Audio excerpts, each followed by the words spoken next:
No matter how intelligent, we all make mistakes.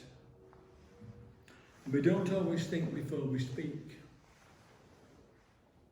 For example, the story of a truck driver driving down the road and there's a sign saying low bridge ahead, but it's too late.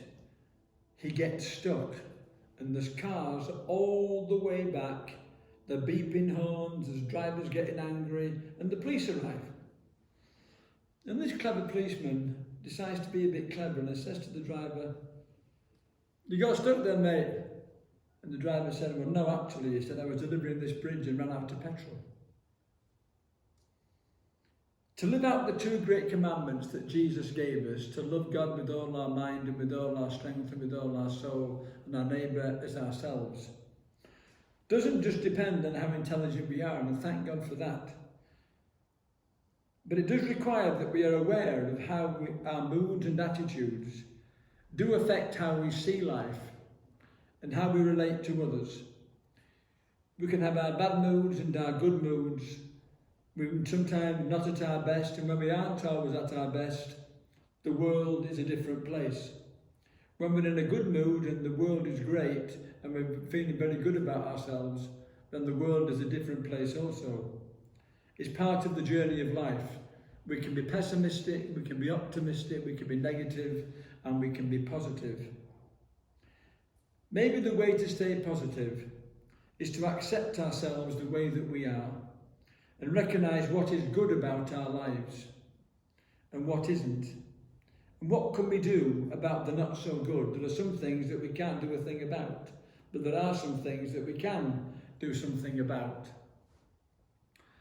To love ourselves and our neighbour the way Jesus requires is not about the great I am and being self-centred and thinking only of self.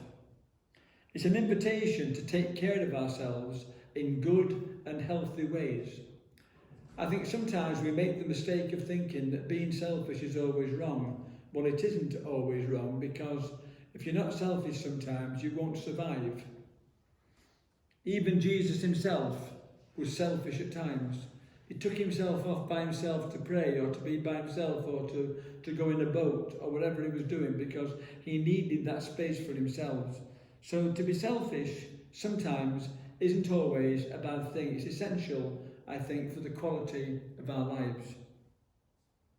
Because if we don't take care of ourselves, we will be of no use to anybody else, because eventually it will catch up with us and we will break. And that's something God does not want for each and every one of us. He can only provide the tools. We must do the rest. And as the old saying goes, even God cannot play on a broken violin. It's amazing who you meet in this life. Two women came to my house on Friday afternoon, and they began to preach to me for 15 minutes about the benefits of eating brown bread. I thought to myself, these are Jehovah's Witnesses, and they were. Have a lovely day. Miss you all, love you all, hope to see you soon. Father Mike.